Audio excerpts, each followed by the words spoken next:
Hey everyone, it's your boy Zed King from DogSecrets.com, or the name of the channel, right? Dog Secrets is the name of the channel. So today I'm gonna go over, guys, how not to get bit, why dogs bite. And I've been doing this, guys, over 30 years, and I haven't got really bit, like a bad bite. People always ask me that, like that's one of the questions people ask me, that like, have you been bit, how bad?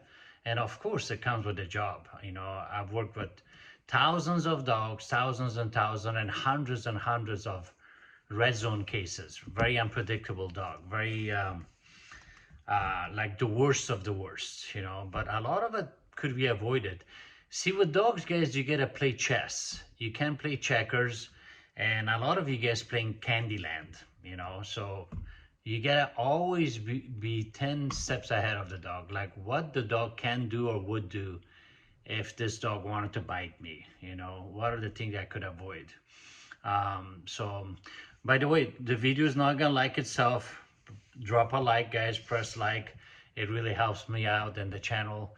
So this one, guys, is a really a serious topic. It really is, because you can save yourself, a loved one, from getting bit really bad. Okay, so first of all, guys, if you pay attention to the Dog Whisperers channel, and Cesar Malone is one of my like top favorite dog expert. He is. I never met the guy, I don't know him, but I agree with 90% of the thing he does.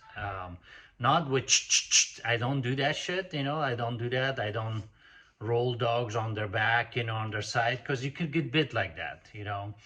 I don't do this pinching with my hand, because dogs are way faster and they can get you. Dogs are way faster, they can catch a fly from midair.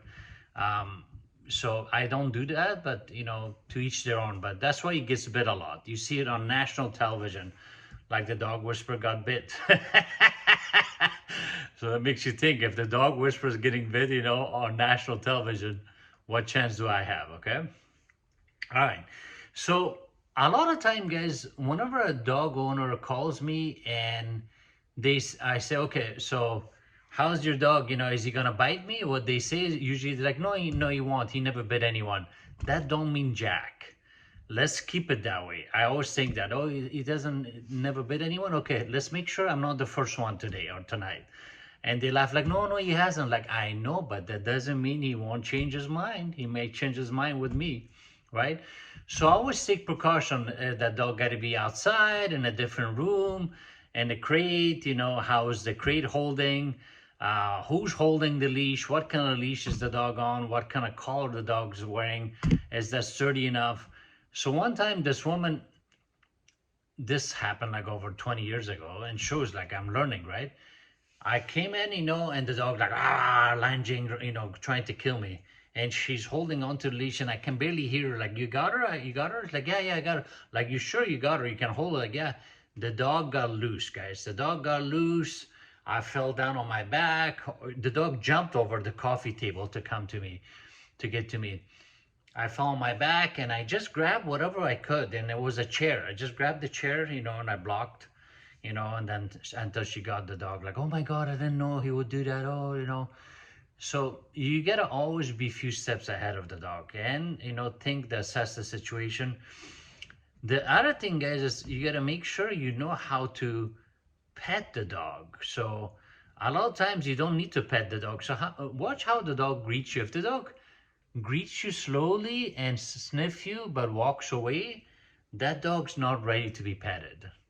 That dog not ready to be petted. So if they sniff you slowly and they approach you slowly, first of all, if they sniff you, it's a good sign. So what people do is they like, oh, let them sniff you. They go open hand. This, guys, this is how you can get bit really bad. Like your finger, they'll get it, So go with the fist. Go with fist, is better. So if they get your knuckle like that, it's not a big deal, right? But finger, it hurts, then you can hold a pen, you can use your phone for a few days. I knew a dog trainer that lost a finger, guys. He totally bit it off clean, the dog. Like it just was on the ground, all bloody. So I'm not saying that could happen, but you never know. You never know, guys, okay? What to do if the dog you're walking somewhere and you're minding your own business and a stray dog comes after you, try to attack you, try to bite you. The worst thing you can do, guys, is run. That's the worst thing you can do. Dogs get more brave like that. Even if they don't want to bite you, they may knock you down, you may fall. That's the worst. Dogs can bite you better if you're running. I repeat, the dog can get you in the ass and the ankle and in your thigh, way easier and faster when you're running. Okay. So what you need to do is stop and cross your arm. The other thing is you can charge toward the dog, say no, like that. When you say that, a lot of time, guys, they stop because the dog's not used to that. The dog not used to like standing your ground and you actually going like this, like no, stop, no. When you say that, this is why I advocate teaching your dog no, not not not weird noises. I'm gonna make another video on that, by the way.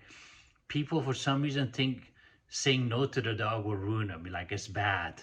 It's bad to say no. It's bad to correct the dog. You gotta correct the dog. It's always correction followed by praise. Correction doesn't mean beating the dog. Correction doesn't mean hitting the dog. It doesn't mean slamming the dog.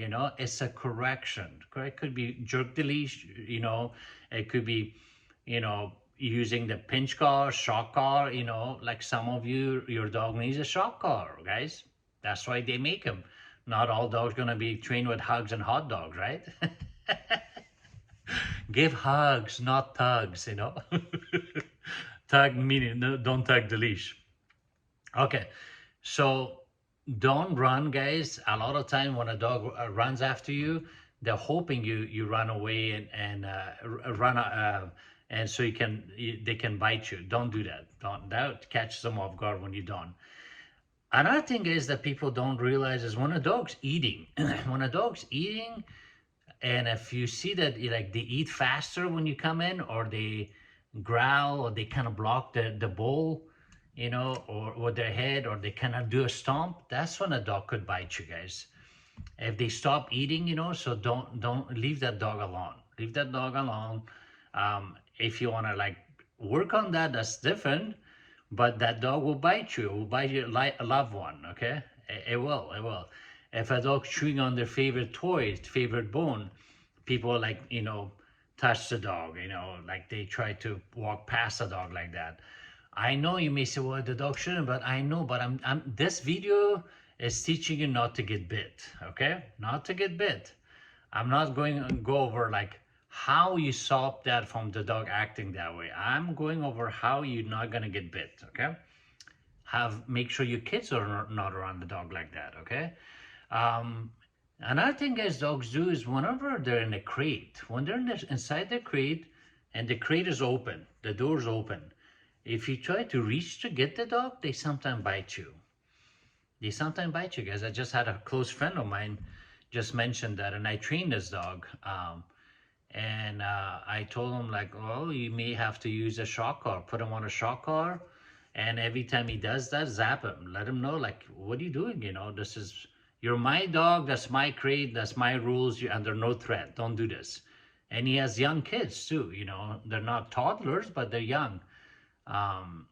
So I'm sure he's gonna try that. Another thing is that a lot of times people don't know, how do you break a dog fight without getting bit? The worst thing you can do, guys, is if you try to go get them from the collar. That's when they bite you. That's the worst one. So you gotta try to pull them from the back two legs. Back two legs is better.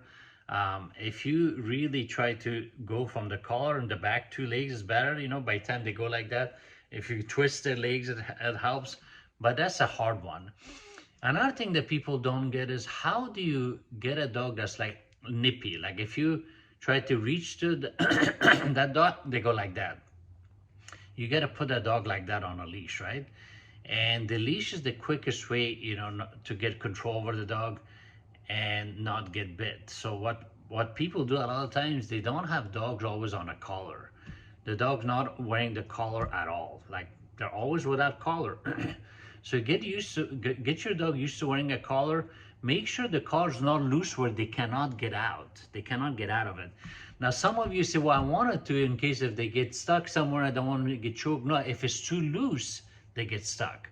So you got to test your dog's collar. When you put them on the collar and try to lift them up, if they can get out of it like that, that's not good. That's not good, guys. So again, I've done this over 30 years, guys. Make sure that you're always a few steps ahead of the dog. Make sure, you know, you use your common sense.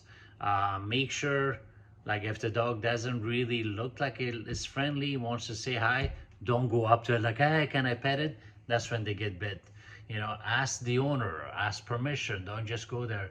Again, these are common sense, guys, but common sense is not common, right? Common sense is not common. Yep. All right. Thanks again, you know, for sticking around all the way to the video. Please, again, press like, share, comment. The website is dogsecrets.com. My prices are there. I offer doggy boot camp as well as private lessons and phone consultations. Peace out.